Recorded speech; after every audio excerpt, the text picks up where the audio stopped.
Guys, kalian pernah nggak sih dengar berita yang bikin mikir, hah, seriusan nih? Nah, topik hari ini tuh dijamin bikin kalian garuk-garuk kepala, tapi juga aha gitu. Waduh, udah bikin penasaran aja nih. Halo semuanya, gue Fadil. Dan gua Mila, selamat datang lagi di Pod FM, Podcast Fadil dan Mila. Pokoknya kita bakal kupas tuntas sampai akar-akarnya deh. Iya nih, kita siap banget nemenin kalian ngupas sesuatu yang lagi, super rame. Gimana kabar kalian hari ini? Semoga pada semangat 45 ya, kayak kita nih. Harus dong, biar nyimak obrolan kita makin seru. Nah, ngomongin yang rame nih ya, ini tuh kayak lihat skor pertandingan bola. Tapi kok, wasitnya beda-beda gitu laporannya. Kan jadi bingung ya? Nah, kita mau bahas soal skor IQ orang Indonesia yang lagi viral itu loh. Oke, langsung kita sikat aja ya. Jadi ini loh angka 78, sekian dari Richard Lin itu kan, yang katanya rata-rata IQ kita. Itu kan. Ya ampun, rendah banget. Masuk kategori borderline. Hebohnya minta ampun deh. Hah, 78? Serius? Itu kayak nilai ulangan gue pas lagi nggak belajar sama sekali. Tapi bentar, sumbernya beneran valid gak sih? Jangan-jangan kayak info diskon hoax di grup WhatsApp keluarga. Penelitian Silin ini kan emang kontroversial banget ya. Banyak yang kritik metodenya, katanya datanya nggak akurat lah, sampelnya nggak pas lah. Nah, persis. Itu dia masalahnya. Makanya Wamendikbudristek kita juga secara resmi bilang penelitiannya itu nggak bisa dipercaya publik. Ditolak gitu istilahnya. Metodenya emang dipertanyakan banget.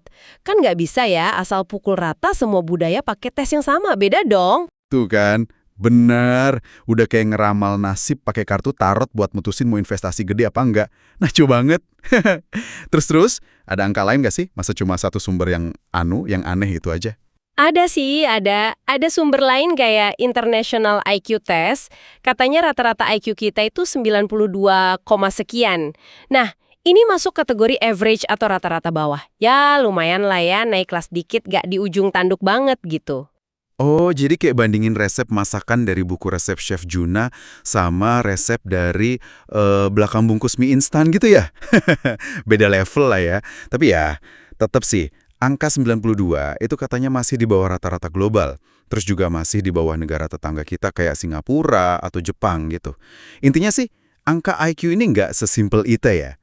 Banyak banget perdebatan sama faktornya. Setuju banget. Jadi, ya udah deh, lupain dulu deh angka pastinya berapa. Mending kita ke poin nih. Sebenarnya apa aja sih yang bikin mesin di kepala kita ini lancar jaya atau malah suka ngadat gitu? Faktornya pasti seabrek kan, nggak mungkin cuma satu. Nah, ini dia nih bagian serunya. Oke, pertama, pendidikan. Tahu kan skor PISA kita? Itu loh, tes internasional yang ngukur kemampuan literasi, numerasi sama sains anak sekolah. Ya kan? Skor kita seringnya di bawah rata-rata gitu. Kadang sistem kita tuh kayak nyuruh ngapalin lirik lagu K-pop terbaru gitu. Hafal sih hafal, tapi pas ditanya artinya apa, bingung jawabnya. Fokusnya ngejar nilai doang. Anjir, iya banget sih itu. Bener banget. Kayak belajar buat ujian doang, bukan buat beneran ngerti materinya.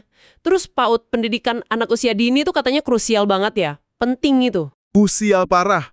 Penting banget. PAUD itu ibaratnya kayak ngecor pondasi rumah pas awal banget. Kalau dari awal udah dikasih stimulasi yang pas, apalagi di 1000 hari pertama kehidupan itu, wah, ke depannya lebih kokoh.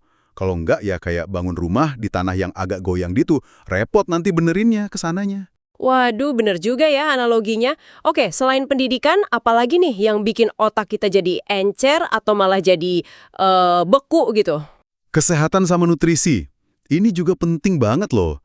Stunting, itu loh kondisi gagal tumbuh pada anak gara-gara kurang gizi kronis, angkanya masih jadi PR besar kita kan? Terus kurang gizi mikro kayak zat besi, yodium gitu.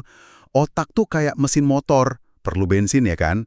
Nah, gizinya itu bensinnya, harus kualitas super. Kalau kurang zat besi aja, bisa lemot kayak koneksi internet pas tanggal tua. Bener banget, motor aja berebet kan kalau bensinnya oplosan, apalagi otak ya, logis-logis. Terus, lingkungan gimana? Ngaruh juga nggak sih? Jelas ngaruh dong. Polusi udara, terutama partikel kecil PM2,5, itu debu super halus yang bisa masuk paru-paru sampai aliran darah. Wah, itu bahaya banget. Bisa ganggu perkembangan otak anak. Kayak lagi coba mikir keras gitu ya. Tapi ada yang ngabulin asap sate pas di depan muka. Buyar semua kan jadinya. Belum lagi kondisi sosial ekonomi. Ya kalau perut keroncongan, gimana mau fokus mikir kan? Ditambah lagi, kalau lingkungan sekitar nggak dukung buat kita nanya, buat kritis, ya jadinya manut aja, iya-iya aja. Kayak ngikutin Google Maps, masuk gang buntu, tapi nggak berani putar balik. Gila, kenapa sih analogi lu selalu nusuk tapi bener gitu ya? Oke. Jadi kesimpulannya nih ya, masalah IQ ini tuh, ruwet banget ya.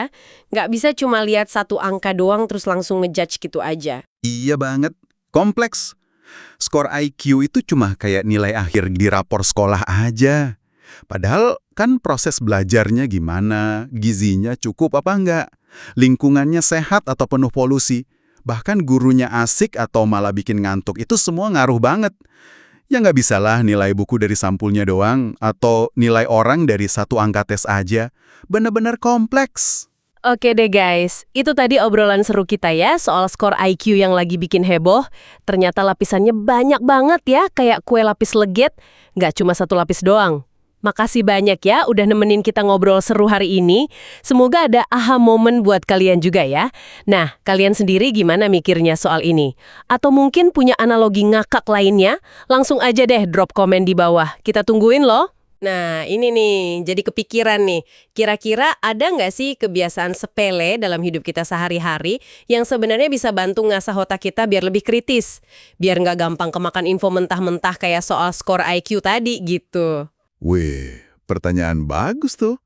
Keren buat direnungin sambil ngopi atau ngetes sore nih. Sip lah. Sampai ketemu lagi ya di episode Poti FM berikutnya yang pasti bakal lebih seru lagi. Dadah semuanya, jaga kesehatan ya.